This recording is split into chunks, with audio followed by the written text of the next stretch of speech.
All right. Thank you, everyone, for joining. I can see some folks have already logged on. Um, and we'll do a little bit of housekeeping before we get into the main event here. But before I even do that, I did want to call out that we're saving time at the end for Q&A. So feel free to test out the Q&A function for yourself and shoot me a hello and tell me where you're joining from. Just so I can see it's working. Just so I can see you know how to do it. I'm sure everyone does, but um I am joining you from Brooklyn, New York. Anna, where are you coming in from? I'm coming in from Boise, Idaho. We're all over. We are a remote first global team. All right, let's see. No one's telling me. Go ahead, submit in the Q&A. Tell me where you're joining from. I see some familiar names in the attendee list. And I'm just killing time here to give folks a chance to join. Okay, here we go. Here we go. We've got Matthew from Tucson. We've got Paolo joining from Rome. Thank you for joining so late your time. We've got Andre from Bologna, Italy. Wow. We got a lot of folks from Europe joining.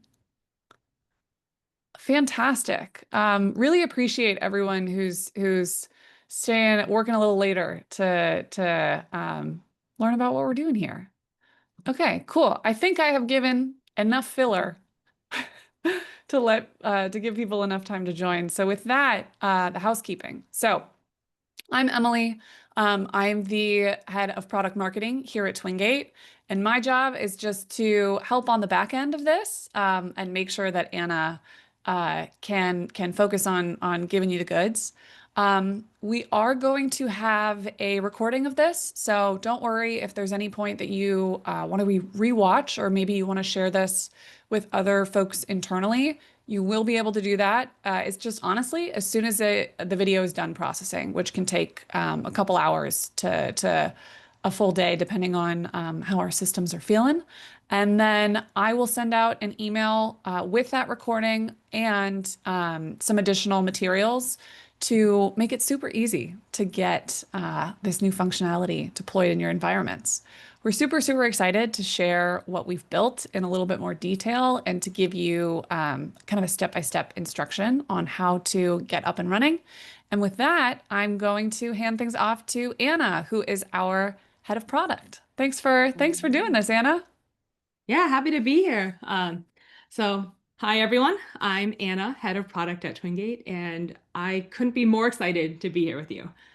Our team has really been hard at work getting these new features out, and today is all about sharing our vision for this critical privilege access area. We'll walk you through a live demo and also just show you exactly how you can get started today. So for those of you who may be new to Twingate, we are a zero trust access solution focused on making the actual implementation of a zero trust security model incredibly simple, straightforward, and effective. So this year we've had an incredible year of growth. I'm proud to share that we've supported billions of connections over 50 plus countries. We're serving over 2,000 paying customers. We've significantly expanded our community initiatives.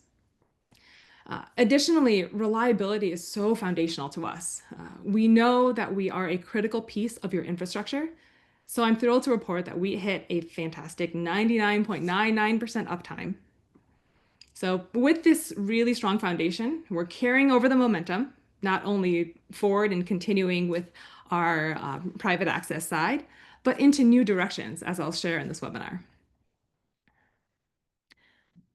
Before we dive into the privileged access area, let's take a step back and discuss the Twingate mission.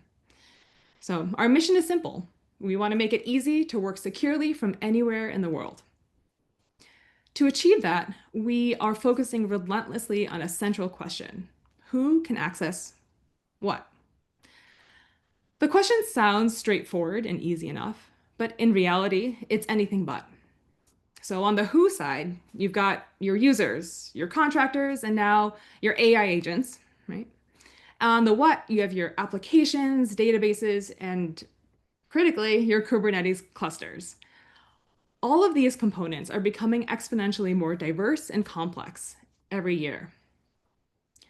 So the tools that you use really have to give you the flexibility and control to not just answer this question, but to truly be prescriptive about that answer.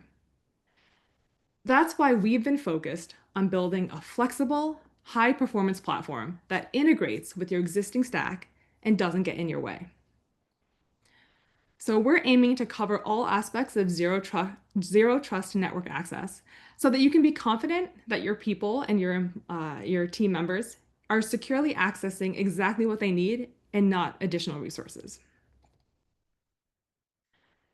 As part of implementing zero trust in a real live environment, we know that your ecosystem of security solutions is already complex. You shouldn't have to rip and replace, so we've worked tirelessly to become a true zero trust access platform. So what does this mean? Well, one, we link seamlessly with a full spectrum of your existing identity and security tools. And two, we cover functionality that spans traditional private access and beyond, including the privileged access that we'll discuss today. So in short, you can stop fighting to make fragmented tools work together. Twingate provides that secure, consistent foundation that respects the complexity of your stack while delivering a modern, high-performance experience that'll give you visibility and control into your protected resources, networks, and beyond. Now, let's jump into the topic of today, Kubernetes. This is, Kubernetes we're really seeing is driving so much of today's modern innovation. So let's start with just a quick background. We see that Kubernetes has become the critical infra that's powering innovation in today's complex, ever-changing world. It's the de facto standard for orchestrating containers at scale, especially in enterprise environments. And that's because it delivers scalability and resilience that modern applications demand. So whether you're deploying microservices across multiple clouds or rolling out global infrastructure, Kubernetes provides the tools to do it reliably, repeatedly, and efficiently. It's the layer that's allowing your development teams to move fast, stay flexible, and build with confidence. Looking forward, this is becoming even more critical.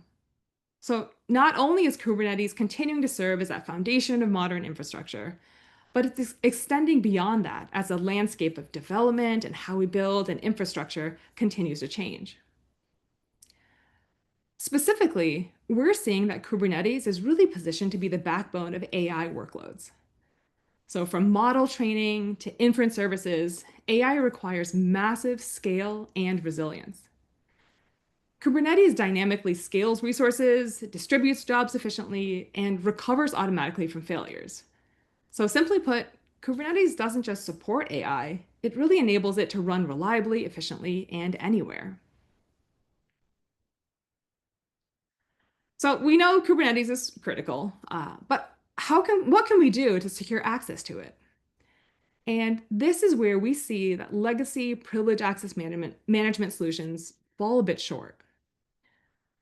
Organizations today want to extend advanced controls to every resource, but the old tools are cumbersome, expensive, and narrowly deployed. They're often restricted to a handful of, let's say, crown jewel systems that leave huge swaths of your infrastructure exposed to risk. And now with AI agents coming in and all the changes that have happened with development, the model is pretty broken. The complexity and cost simply can't scale to secure the explosion of machine-to-machine workflows and agentic operations. So we believe it's time to shift from an old legacy mindset to a modern zero trust one. That means that we're shifting from fragmented to unified, moving from multiple tools and authentication systems to a single identity-aware platform. We'll shift from static to dynamic, eliminating long-lived credentials and tokens in favor of real-time policy enforcement. We'll go from blind or opaque to visible, So getting rid of unknown actors in your clusters and achieving complete user attribution with forensic audit trails and visibility. And finally, going from cost prohibitive to cost effective. So ensuring the security and giving you the confidence you need while not paying the exorbitant costs to make it happen. Ultimately, our goal is to extend your existing efforts by adding a powerful layer of real-time unified security exactly where you need it, right in your core infrastructure. At Twingate, our goal is to protect every resource like it's your most valuable asset, and our automation-first design makes it easy to deploy broadly. We achieve this through three key pillars. The first is unified identity enforcement. We bridge the gap between network access and operations by seamlessly passing identity from your identity provider right through down to your environment.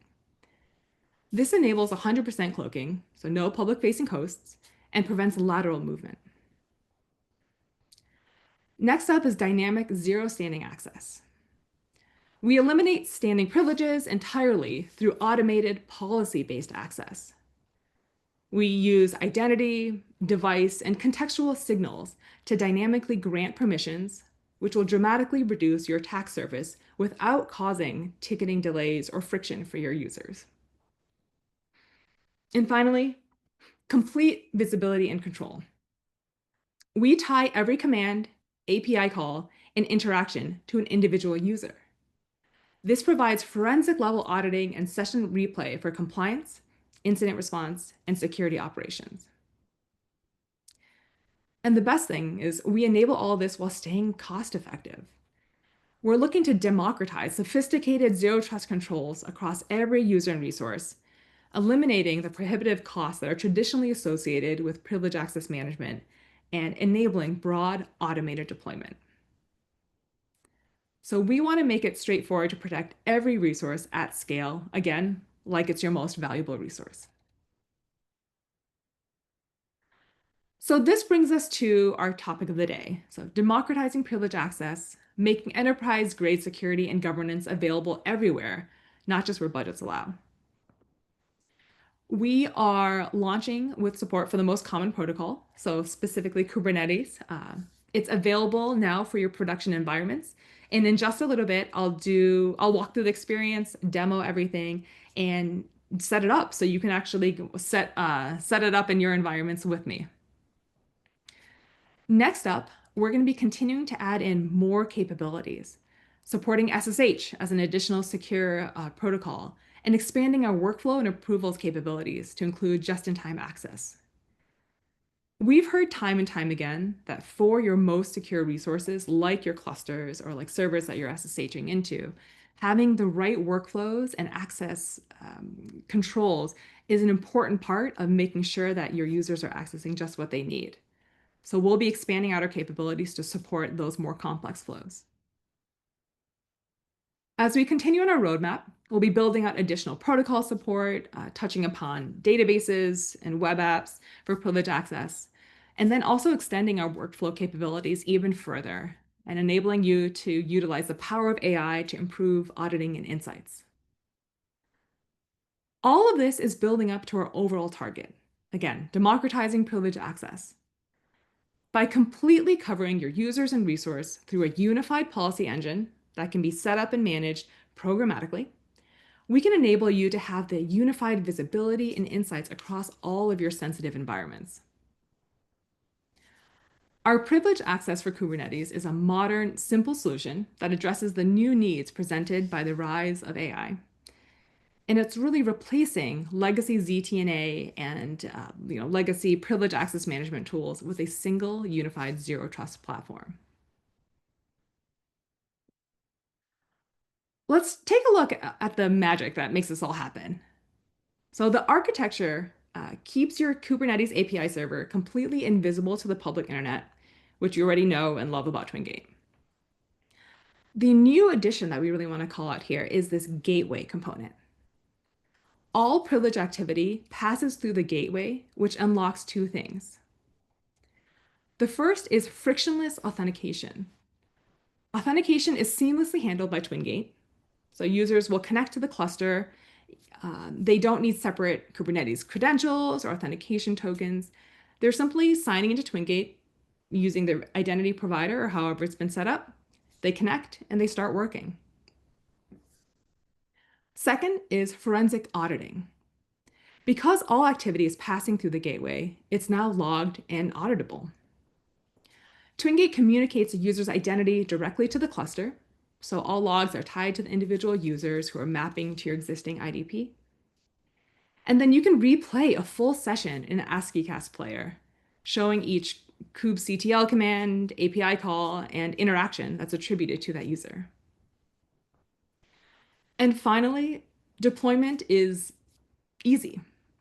You leverage the Twingate operator, so you're getting all of this powerful new functionality right within your existing Kubernetes workflows without adding massive deployment burdens. Our approach is to extend the definition of a Twingate resource. You still get the auditing, policy, and management controls you want and have, now with the additional ability to set up the deeper authentication and session capture capabilities. So let's jump in and see this in action. I'm going to walk through a demo and show you just how fast, seamless, and secure this experience is, starting with the end user and then moving on to the admin use case. I'm going to stop sharing for a second and give me one moment as I get my windows set up and make a little prayer to the demo gods that they are with me today. And as Anna gets the her demo window all pulled up, I just want to remind folks that feel free to submit questions while she's talking if there's anything that you want to drill down into. And then I will field those for the Q&A portion at the end, but feel free to submit questions at any point. All right. So I'm going to go ahead and share my screen. Okay. All right. So as I called out in my presentation earlier, the focus here really is on two aspects, right? For the end user, we want to add frictionless authentication, make it super simple for them to access clusters, get their work done without having to make any changes to how they work. And then for the admin side, being able to add in that forensic auditing. So session replays, having full visibility into what's going on. And all of this still sits upon kind of that Twingate existing capabilities around that unified identity, the policy engine, and the tracking and auditing of activity. So we're going to start out with the end user, kind of that frictionless authentication side.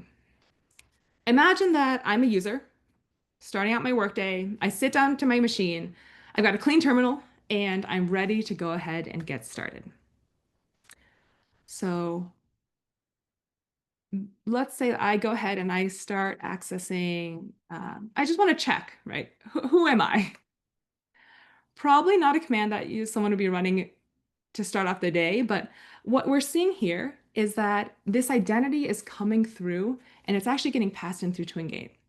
So Twingate is showing that I'm authenticated and that I'm also in this developers group. So that's a group that's set up in the identity provider, synced down to Twingate, and then coming down to my machine here. So I've got the Twingate client running in the background, and you'll see that I'm signed in, and we'll dig into this in just a bit, but my Kubernetes cluster here is set up as a resource for me. Additionally, I've got under this Kubernetes cluster configuration, this auto sync. So it's continuing to make sure that all of my access to different clusters and the authentication, any changes there will be coming down so that I always have the latest configuration that my admins are configuring. So again, I'm a user, I've sat down, I know who I am here. Let's go ahead and hop in. So I start my day. I'm going to do just a couple of quick commands. So let's go ahead and jump in here. So I'm diving in. Let's say I want to see what's in here. I want to make a couple of changes. Oops, got some typos in there. And then I'm done with my day, finished my work. I'm going to exit the session. What you'll notice here is that as an end user or as a user, I haven't had to do anything different. There's no specific tools that I need to be using. I don't need to be running any specific commands. I'm just doing what I always do in the systems and flows that I want. So we can skip past the clunky login. It's all seamless, and Twingate is out of the way. So we're making it so that your users can just get to work as quickly as possible.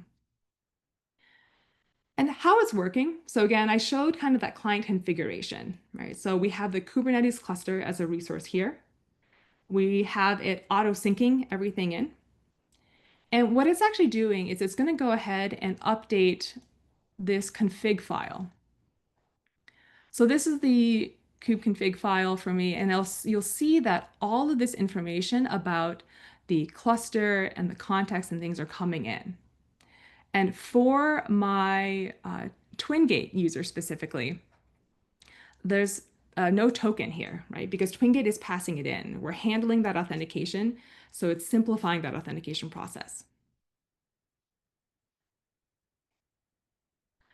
Now, if we shift to kind of the admin perspective, right? So we've shown that from the user side, it's seamless for them, it's straightforward, great.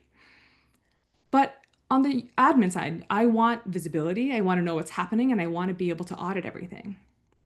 So if I go ahead and sign into my admin console here, so I'll put on that admin hat.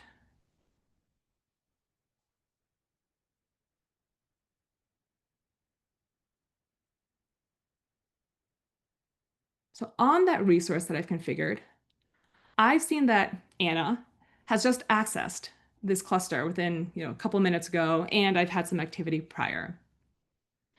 So I get all of the auditing, all the visibility there. But also, because this is a Twingate resource, I also can see that I can apply policies that I want, so either default policies or specific ones that I set up. That means that I can put requirements around the authentication, the devices that are used to access. I can set up auto lock policies. So maybe I want the developers, if they haven't accessed this cluster within 30 days or 90 days, to be automatically locked and have to get approval before they can re-access the cluster. All of these things enable me to have that unified sort of visibility, policy, and identity that Twingate offers as part of its overall platform. So again, this is great, but I want to go even deeper into that forensic auditing. So let's talk about session recording now. I'm going to shift back here and imagine that I'm going to, again, put on my admin hat. So I'm going to go ahead and change context just to make sure that I can hop over and really look at things from the admin perspective in that session recording level. So what I'm going to do is switch context, use context. Sorry, I should have copied this over, but walk with me here. Okay, so what I can do now is I can say, I can take a look at the pods that I have on this cluster. And I'm going to run a command that will allow me to access the logs and actually get a session recording of that session I just walked through. So I'm going to access the logs here for the Twingate operator. And I'm just going to do a quick copy of this to make sure I get it right. And then, and just going to do a little bit of formatting. Oops. Sorry, I missed something here.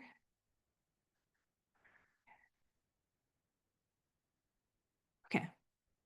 And what you'll see here is it's given me a log in an ASCII cast format. So I can take this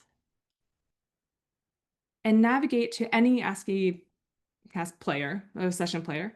Let's say I'm going to put it in here. This is a Twingate one that we have available, so you can just replay any sessions here and then generate. And what you'll see here is that it'll actually go and show me everything I did, typos and all. So I listed files, made some changes, made a typo again, and then exited my session. So again, this log is sitting on the cluster, right? It enables me to go ahead and access or have visibility into every session that's happening. So I can take this, I can put it into a bucket or S3, have it there for compliance or whatever purpose, so that if I need to review anything, I have it available. The other thing, use case we've sometimes heard is that this is really valuable for training purposes.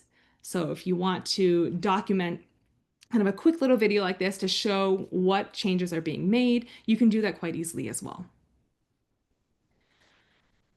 So again, back to reinforcing kind of the two things that I have unlocked. The first is from the user side, that really frictionless authentication. So we seamlessly handle that. Users are connecting to the cluster without lots of hoops to jump through. It's all through the Twingate client that your users already have on their machines. So they can access their secure resources as a whole. And for Kubernetes resources, they get additionally this authentication passed through. So you don't need other credentials, authentication tokens. You're simply logging into Twingate through your identity provider, connecting, and you can get started. On the flip side, for the auditing purposes, because all of that activity is going through the gateway, it's logged and auditable. So we're communicating the user's identity to the cluster. All the logs are tied to the individual user, and then you can replay that full session. So every command, API call, and interaction is again attributed to that specific user. So this is what we have now enabled. And at this point, I'm going to shift gears and blow this all up, and we're going to walk through it together. So to get started, I'm going to recommend if you want to walk through this with me, you can go ahead and go to our GitHub page on the Kubernetes Access Gateway. And the quick start guide, if I can say that correctly, is the best place to get started.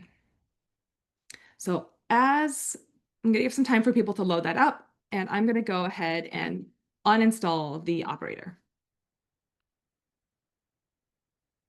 And as that's running, we're going to go through and set this up from the beginning.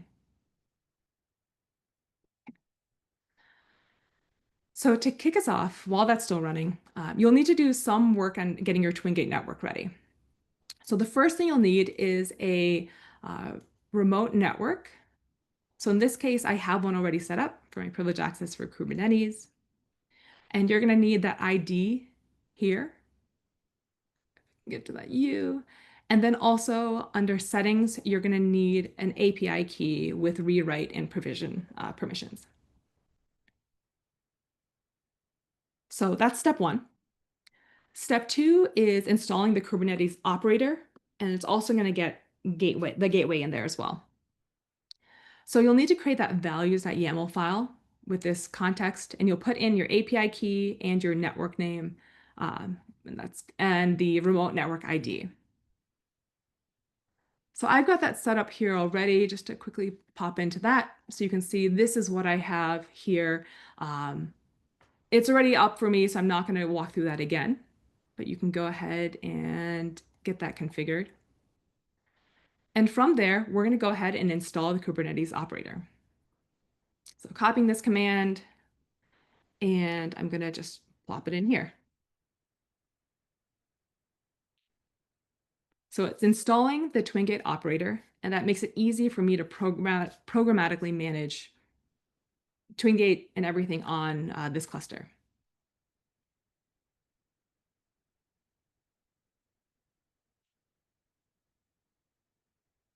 So okay, all set here. So with this command, it's doing a couple things here. The first is if I run get pods, you'll see that I've got the two new pods. One is for the operator, and then one is for that access gateway. So these are the two things that have been set up. And then additionally, we've also gone ahead and set up a Twingate resource, right, which is that access gateway. And this is the resource that now shows up. So if I go into the admin console under resources, that's what I've just created, right? Last updated just now. So clicking in, this is a fresh resource, so it's completely new. I'm going to go ahead and add access to my developers group. And you can also do this through the operator as well, so you don't have to do it manually through the admin console. But now I have this resource that's just created. It's sitting on my remote network that's mapped to this GCP cluster or GCP Kubernetes cluster. And I've now shared it with or given it to my developers group. So in my Twingate client, I'll see this show up. And again, in my client, I have, because I now have access to this Kubernetes resource, the cluster configuration will show up and I'll be able to auto sync that and have that coming through. One other kind of nifty thing is you'll notice that when you're setting it up like this, we also are adding all of the resource tags. So it's easier for you to see all of the Kubernetes resources that you've set up or which ones are managed by your operator, things like that. Okay. So going back to the guide here, I've set up the resource, I've set up the operator, I've set up the gateway. The last thing on the configuration is setting up the cluster role binding. And so this is how we manage the connection between the Twingate side and the resource. So Twingate is forwarding the authenticated identity to that cluster. And so we use the native Kubernetes RBAC or cluster role bindings or role bindings to authorize the user actions and the permissions. So I have this RBAC file in here, kept it pretty simple, but you can either use the default roles or get more granular here. And you can set up subjects, which are either groups or users. So in this case, I've set it up as a group with my developers group. And again, that's coming down from Twingate. And that'll make it easy for me to map or manage the permissions. Okay. So the next step here, the final step really, is to install the connector. So there's some configuration here again. There's a connector.yaml file you'll have to set up. Oops. Ooh, pretty straightforward here. You'll just need to make sure that that is available on your machine. And then install the connector.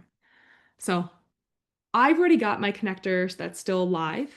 So if I go into my remote network here, you'll see my crafty tortoise is still there.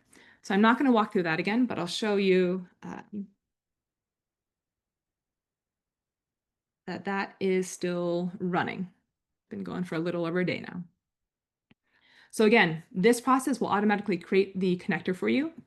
So it'll be set up here, again, tied to the overall remote network and enabling connection and access to your resource. And the final step 4 is connecting. So that's the setup. That's it on the admin side. All I need to do now is make sure that my client is up to date. So there's a minimum version that we need here. And then that you have the syncing coming through. So as things change on the Twingate admin console side, it'll come down into that config file for your users that have access to this resource, and it'll make sure that everything is up to date and right. So again, if I go ahead and switch contexts here.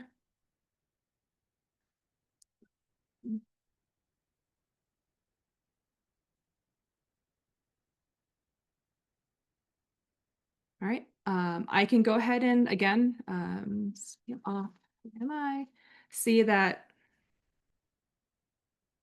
my user or my identity is getting passed through. My groups are getting passed through because these are the ones that are associated with these Kubernetes clusters and these Kubernetes resources that have been set up in Twingate. And then that is what is determining what I have access to. That's the authentication coming in. And that is the walkthrough of the demo. So I hope that you were able to get through this. Couple other things I want to call out that's also available in our repo here. So there is some more there's more information about additional capabilities here. So in addition to that quick start guide, there's some details around installation. So you can use the operator that is the easiest. method of doing it, but you can also install using Helm. There's some additional configuration you can do depending on what you have set up in your environment and what you're trying to set up. So for example, supporting a Twingate connector outside the Kubernetes cluster. So some additional use cases there. We have some troubleshooting and known issues and limitations. One piece of feedback that we got from a customer is, hey, if you don't have that kube directory, then the client configuration sync won't work. So thank you for that call out. We wanted to make sure that that was there. So there are some troubleshooting steps here. But more interestingly, there's some additional pages here for how you can extend this capability. So on the session recording side, again, all of those logs are staying on the cluster. So they don't get past the Twingate. We recognize that there's sensitive information that's being stored on that. So we want to make sure that that is not coming to us, right? So it's on your cluster and you can choose to sync it to GCS, a bucket. We have a write-up here that uses vector to do so, but there's information on how to get that to a place where you can store it as you see fit. And then we've got some pages here on developers and how you can test, how you can debug, all of those things. And then also monitoring, which is something that we've heard quite a bit as well from some of our early testers. How can I see and learn more about how it's working, alerts, all the dashboarding, metrics, things like that. So all of that is on our GitHub repo. Feel free to take a peek, and we do monitor this. So if you have questions or things, feel free to make those or put in those questions, and we're happy to dig in. One of the things too, I know I've just walked through all of this, but this is available for you to use today, right? So for all of our Twingate customers, you can set this up, you can start getting your clusters secured, you can start accessing those session recordings and enabling that frictionless authentication for your users. So we'd love for you to get started with this. We'd love to hear how it's going and to understand how we can continue to build on this, again, towards our overall goal of really democratizing that privileged access. That's what I've got for the demo. I think at this point, we want to open it up to questions. Okay, so I have a bunch of questions from folks that were submitted during Anna's demo. Feel free to continue submitting them. We're going to try to get to as many as we can. And then I am also going to be adding a little special guest for this portion because we are joined by Lior, our CTO and co-founder. I'm going to just allow him to talk. Hope that worked. There we go. Okay, great. So if we get questions that are more technical, then we have the best possible person to answer them. Okay, let's get into this. So one question that came in, which you just covered, was when is this going to be available? Yeah. So we've got our privileged access for Kubernetes currently available. It is free for up to 5 resources. For additional pricing, you can contact us either through your account rep or contact at twingate.com. But we have it ready. We'd love to have you start integrating your production environments in it, and we've been rolling it out to some early adopters. They've been running with it, and so we're really excited to get more folks using this. Also, as a note, we're eating our own dog food here, so we've been using privileged access for Kubernetes internally quite a bit, and so we are very much testing and relying on this internally. Yeah. Okay. I have one question about the session recording and replay elements. With that replay, are passwords obfuscated? No, so it is a full view of whatever is kind of getting typed into that session, right? So everything, including passwords, will be there. But with that being said, that's why we recognize how sensitive it is and why we are not sending it. It's not getting sent to Twingate, right? So it stays in your infrastructure, it stays in your cluster. And so you can choose to then manage it and retain it for as long as is needed. Okay, cool. We had Lior, but we lost him. Okay, Oh. I think he's rejoining. He's back. Great. This is one question about tools that, from a user perspective, this might interact with. So one such tool that someone asked about was Lens, which is based on kubectl. Currently, they're using Twingate to connect to clusters based on IP addresses from the connectors. How would this new functionality work within that type of a setup? And would users still be able to use preferred kubectl-based tools like Lens? You want me to take that? Oh, Yeah. sure. Yeah, sure.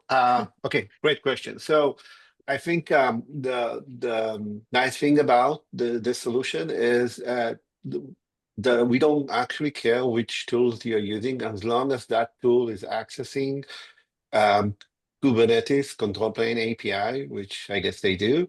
It will be transparent for them, and they can use whatever tool they want on the end user side. So the demo was mainly around kubectl because that's like a common tool, but we can do the demo with any tool, right? So fully should be 100% compatible to any tools that support Kubernetes. Yeah, If yeah. And oh, go yeah. ahead. If for some reason you experience anything, as Anna mentioned, we want that feedback. Make sure to report it back to us, and we'll look into that. Yeah, I was just going to add that when Anna and I were kind of doing some prep for this webinar, we were kind of joking that the user side demo is honestly kind of boring because it's just how a user would actually work, which is by design. Our goal is to make it so that your team can focus on just getting their normal work done, and that includes a really strong emphasis on our side with regards to compatibility with various tools. Okay, cool. Another question here. Session replay is really nice. Very cool. Thank you for the shout out there. One call out was a lot of times people want to use search for strings in the log or be able to upload it to something like Elasticsearch and then leverage that for search. Do we have a nice little path planned out for easier SecOps automation in the future? Um, we don't have it today. It is in the plan, right? For our road mapping, we want to make sure that we make it easy for you to not only have the logs at your disposal, but also to figure out what you need to do with them, right? So I think some of it is understanding, what sessions or things you need to dig into, and then some of it is also being able to pull metrics and understand more about what's actually happening in those sessions. So it's something that we're thinking really deeply about of how we can, not only make it available to you, but also make it useful for you. So I have no timelines at this point, but it is something that is definitely on our radars. And I'm glad you asked that question because it helps us to understand how important it is for you as well. Yeah, yeah. And something that I want to call out with regards to like logs and the turning logs into like useful information, something that we've heard from a lot of folks is that they need user-specific audit logs, mostly for compliance at this point, because there's just so much data in any given logs. And then if you think about that at scale, like it's really there as kind of a compliance mechanism. But if we could figure out a way to give you guys a lot more utility with those logs and insights and all of that stuff, that would be huge. So it's super, super top of mind for us. And we're thinking a lot about how we can take the data that exists in these types of logs and make it into something useful for all of you. So if you have opinions about that, please let us know. We love hearing from you guys. It's what helps us make products that you like using. So great call out and let us know what you want to see. Okay. Here's one. Can I grant access to a specific namespace in Kubernetes for a user through Twingate? Okay. You definitely can. I think Anna was showing a very minimalistic role binding. You theoretically can use the same mechanism to specify specifically whatever role and whatever scope that you want. So it's not Twingate specific. It's just like the same group to role binding that we showed. I don't remember if we have something in our documentation that highlights that, but if we don't, we should definitely add one. Yeah, I don't think we do. So we will get that added. Yeah. Love it. Great. Okay, I have a question from someone who currently uses the Twingate Slack bot for access requests. If I'm reading this correctly, I think it's basically asking like if we use the new gateway in combination with existing Twingate policies like auto lock, could we get to a place where we're using these kind of baked in workflows instead of the existing Slack bot? Rosen, let me know if I summarized that correctly.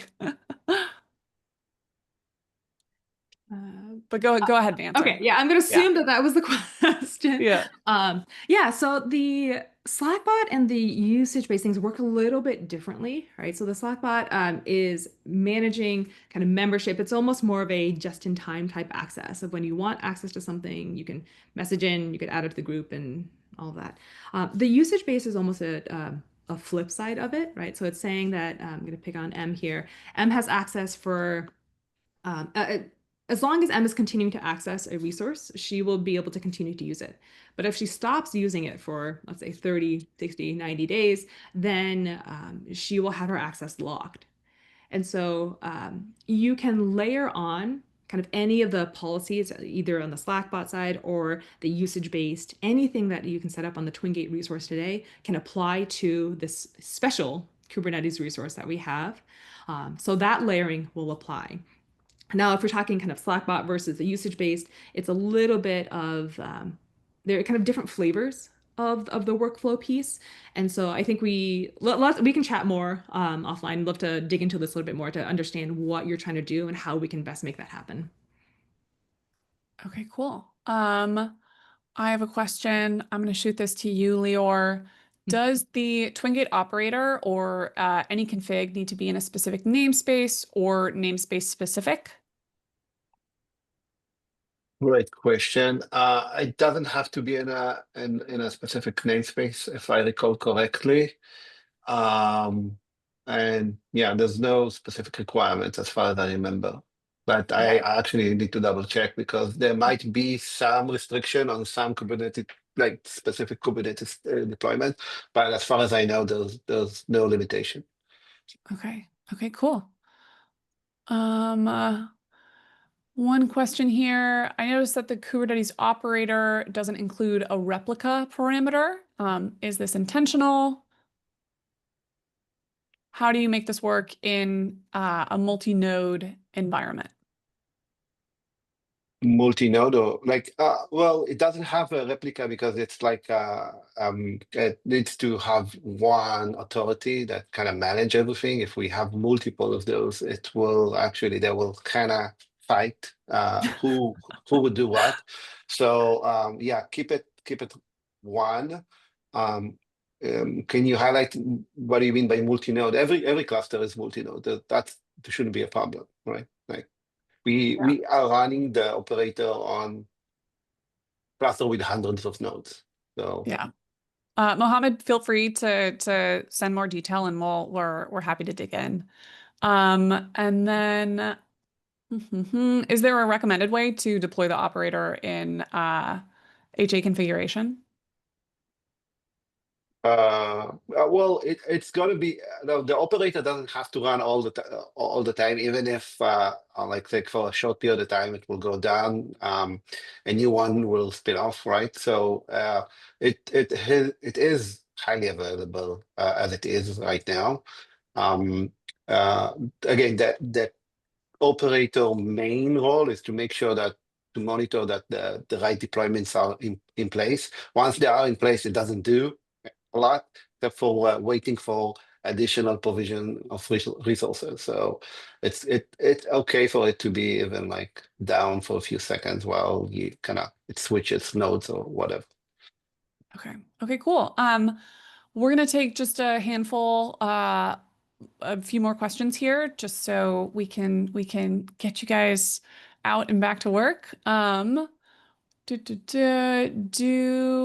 there any plans to support this feature with the Twingate Terraform provider? Um, So nothing in the demo requires the operator. It's just like an easy way to provision everything.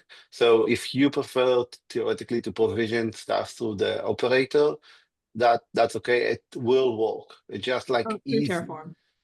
Through the Sorry, Terraform through provider, Terraform. yeah. Yeah, sorry.